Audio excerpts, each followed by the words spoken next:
Hello everyone, this discussion is about the muscular system. First, what are muscles? What are the functions of muscles? Its essential function is to contract or shorten. That's a very unique characteristic of muscles that sets it apart from the other body tissues. As a result, muscles are responsible for all body movements and can be viewed as the machines of the body. So here are the three types of muscles in our body: cardiac, skeletal, and smooth. And from the photos, we can see that cardiac muscle cells are striated in appearance. Skeletal muscles are also striated, but the smooth muscles are non-striated. Next, we see the nucleus, the ones color violet. Cardiac muscles are uninucleated, skeletal muscles are multinucleated, and smooth muscles are also uninucleated. So, ang cardiac muscle, obviously, these are the muscles found in the heart, and they are involuntary muscles. Skeletal muscles are those found in the bones, and they are voluntary ones.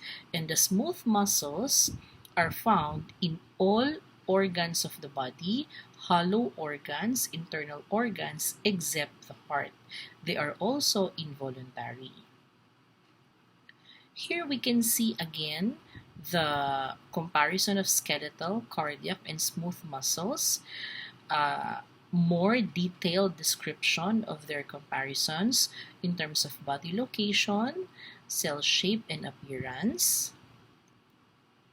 Here, also the connective tissue components, the regulation of contraction, the speed, and also the rhythm.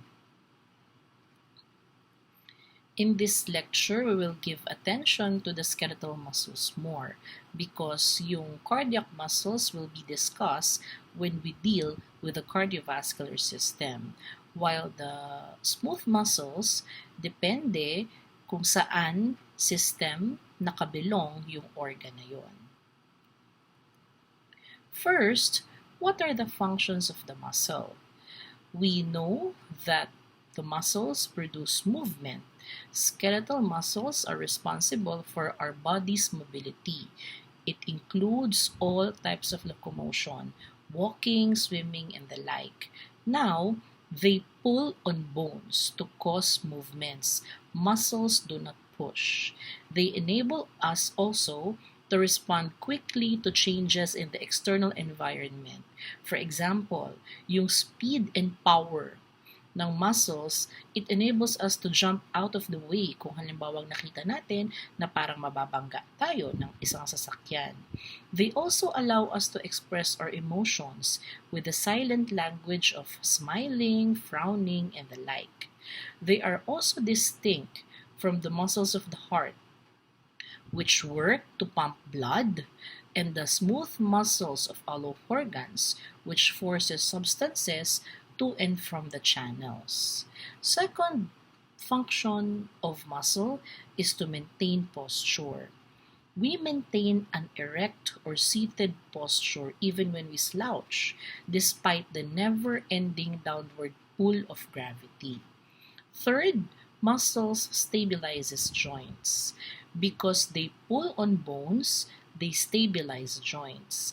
Muscles and tendons also reinforce the joints that have poorly articulating surfaces. Halimbawa, yung sa shoulder and the knee joints. Fourth, muscles generate heat. Muscle activity generates body heat as a byproduct.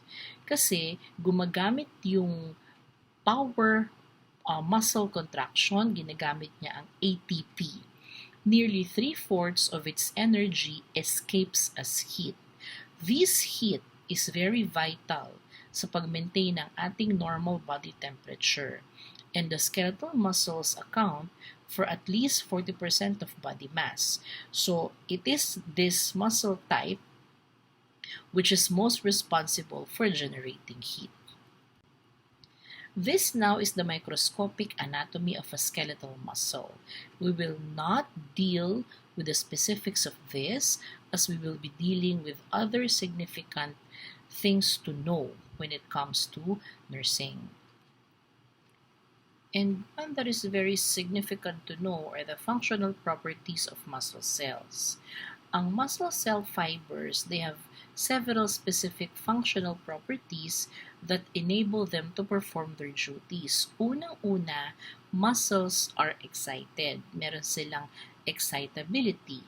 It's also called responsiveness or irritability, meaning they are able to receive and respond to a stimulus.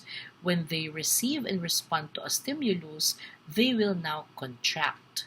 Contractility is the ability to shorten when adequately stimulated. Itong contractility property, siya yung nagsiset apart ng property ng muscle from all the other tissue types because only muscles contract. Third is extensibility. It's the ability of muscle cells to be stretched. And fourth, they are also elastic. They have the ability to recoil and resume resting length after being stretched. What now is the nerve stimulus? To contract, skeletal muscles must be stimulated by nerve impulses. And let us first identify the important structures here for us to be able to understand how nerve impulses allow muscles to contract. One is looking at the neuromuscular junction. Ito yung space na nakikita natin sa pagitan ng axon and sarcolemma. So yung axon, yan yung part ng nerve, the one in the photo color blue, particularly yung sa may nerve cell ending. Yung sarcolemma naman, part siya ng muscle cell, the one that is color red. Acetylcholine, or the ACH, it's a chemical neurotransmitter that stimulates electrical activity, such as sodium intake and potassium diffusion in and out of cells. So in this case, we are dealing or talking about the muscle cell. So again, as a review, potassium is the major ion in the ICF. So yun yung nandoon sa muscle cell, while sodium is the major ion outside the cell. What now is an action potential? It's the unstoppable electrical current traveling over the entire sarcolemma, which results in the contraction of a muscle cell. So again, sabi ko nga kanina, yung nerve stimulus, kailangan yan. Kasi stimulus, muscles are excited. So nagre-respond sila sa isang stimulus, which will now come from the brain. So si brain, magta-travel, of course, yung impulse. Pag nakarating na siya ng nerve ending, it's already there. When a nerve impulse from the brain reaches the nerve cell ending, yung acetylcholine ma-release para ma-promote ang sodium intake in the muscle cell and potassium diffusion outside the muscle cell. This will cause depolarization, and that movement generates an electric current na tinatawag na action potential. And the result now is the contraction of the muscle fiber. Ibig sabihin, nakarating na sa muscle yung utos from the brain, dumaan ng nerve cell ending, kaya nag-contract na siya. Remember that the brain orders all of our cells to function. Pero paano makakarating yung utos na yon? Syempre, kailangan merong magdadala. And if you look at this, they do not really touch each other. Kaya nga merong neuromuscular junction, pero magkakaroon ng pag-transfer ng impulse from the nerve cell ending na marireceive ng muscle cell because of what happened the help of the neurotransmitter at yung pagkakaroon ng sodium intake and potassium diffusion. So, ang ending, action potential. Now, when action potential happens, yun yung pag-contract ng muscle cell. But how will the muscle cell return to its resting state? Dito ngayon, kailangan ng sodium-potassium pump through active transport. Yung pag-move ng sodium and potassium back to its normal position. Potassium inside the muscle cell and sodium outside. If we now exercise our muscles strenuously for a long time, pwedeng magkaroon ng muscle fatigue kasi contract ng contract. A muscle fatigue is when the muscle is now unable to contract even though it is still being stimulated. Without rest, a working muscle begins to tire and contracts more weakly until it finally ceases reacting and it stops contracting. Kaya importante na ang muscle cell nagre-return din sa resting state.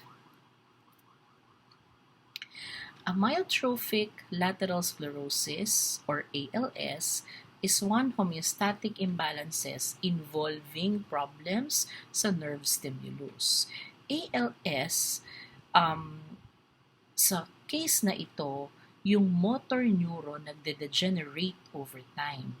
This results in paralysis and gradually worsens. Sa case na ito, nerve impulses cannot reach the muscle kasi nga yung neuron is affected. Ang prognosis for patients with ALS is generally death within 3 to 5 years because the breathing muscles will eventually be affected, resulting in suffocation. If you know Stephen Hawking, he's a well-known physicist on his theory of the black hole, general relativity, quantum gravity, among others. Siya ay merong ALS. And also, if you remember the Ice Bucket Challenge, isa itong fundraising campaign that has given naging viral siya to promote awareness of ALS and raise funds for more researches on ALS. The idea behind the challenge was that ice water would stimulate the experience of muscle stiffness that people diagnosed with ALS feel. One aspect of skeletal muscle activity cannot be consciously controlled. Muscle tone is a state of continuous partial contraction of muscle cells, and this makes our muscles firm, healthy, and always ready for action. Even when a muscle is voluntarily relaxed, some of its fibers are still contracting. Ito yung muscle tone, and these contractions are actually not visible. But thanks to them, yun nga, meron tayong firm, healthy, and laging ready yung muscle natin. What are the types of muscle contractions? In the photo, you will see in the upper one, isotonic exercises, and in the lower photo, isometric exercises. Pag sinabing isotonic, same muscle tone or tension, but muscle length and joint angle increases.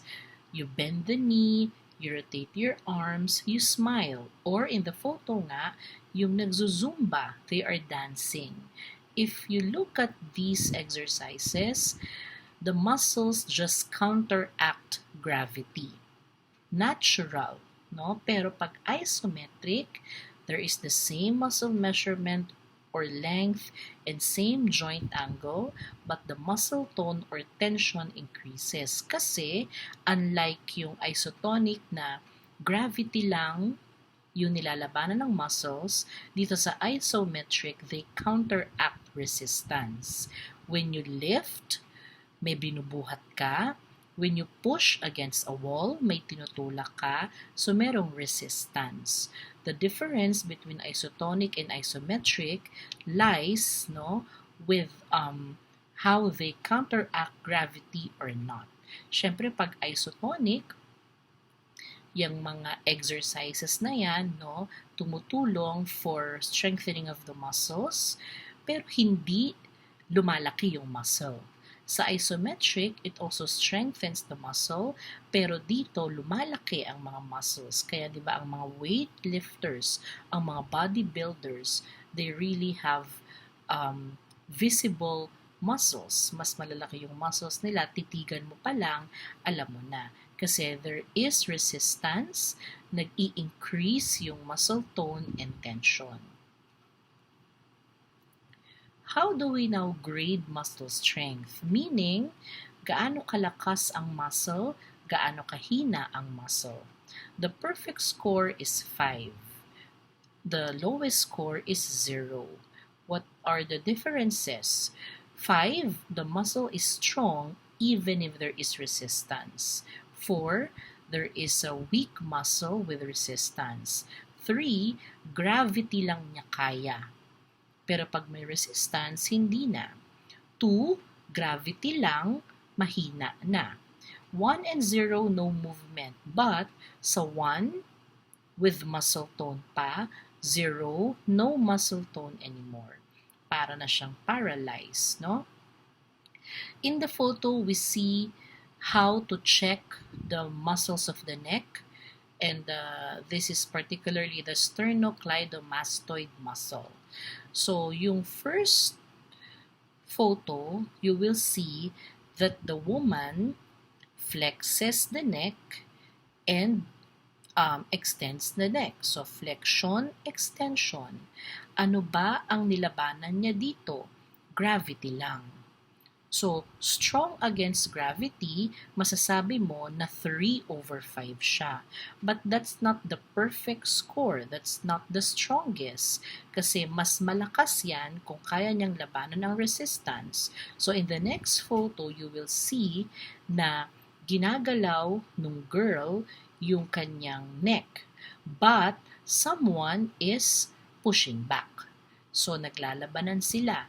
Kailangan maramdaman nung nagtitest na kahit may resistance at tinutulak niya yung neck going to the right, no, nararamdaman niya na strong. So that is a 5/5. Testing the sternocleidomastoid muscle can be checked, lalo na kapag merong mga threats of nuchal rigidity. Para ba siyang may stiff neck? Nuchal rigidity is one sign of meningitis. And in newborns naman, yung torticollis, nagkaroon ng injury ang sternocleidomastoid muscle during birth.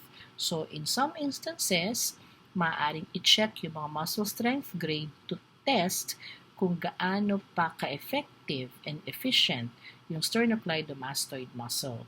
Pwede itong gawin sa iba ding mga muscles, no? Even the muscles sa ating temple, muscles ng ating arm, muscles ng ating feet, and all the other muscles of the body. Here we now see that the photos have been describing the flaccid and the spastic paralysis. Sabi ko nga, kung wala ng movement, baka may paralysis.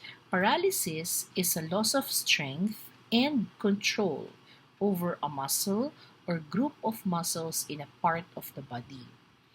Flaccid paralysis, if the nerve supply to a muscle is destroyed, halimbawa may accident, yung muscle no longer stimulated in this manner. So, nawawalan talaga ng muscle tone.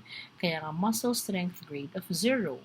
Soon after, it becomes flaccid, para siyang sobrang lambot, soft and flabby, and begins to atrophy. Nagwe-waste away na yung muscle. Kasi if it is not functional anymore, mag-atrophy talaga siya. Ito yung tinatawag nating flaccid paralysis. Nagre-result siya sa weakness or minsan talagang no movement na. Spastic paralysis, on the other hand, no, compare this with a condition that increases muscle tone until the muscle is no longer controllable. Like in tetanus, nagkukos kasi ng spastic paralysis yung bacterial toxin from the tetanus. So ito nagre-result naman sa twitching or spasm. Meron ding weakness kapag ganun. And mamameasure din ang muscle strength grade. Almost all skeletal muscles cross at least one joint. And yung bulk ng muscle na yon naglalay proximal to the joint na nakross niya. Pag sinabing origin point, it's attached to an immovable or less movable bone. Pag naman insertion point, the muscle is attached to the movable bone. So looking at this brachialis muscle, yung kanyang origin naka-attach doon sa shaft ng humerus. While yung kanyang insertion point, naka-attach siya near a joint, which is a movable bone. This now photo tells us how the muscles interact. Think of the origin as the anchor or the leverage or the point. Muscles can only pull, they never push. So when the muscles contract, yung insertion nagmo-move toward the origin. When we talk about prime mover now, these are the muscles that has a major responsibility for causing a particular movement. Example, biceps are the prime mover of elbow flexion. Second, antagonist. These muscles oppose or reverse a movement. So kung yung biceps, prime mover ng elbow flexion, ina-antagonize siya ng triceps as a prime mover of elbow extension. Third is a synergist. Synergists help prime movers by producing the same movement or by reducing undesirable movement.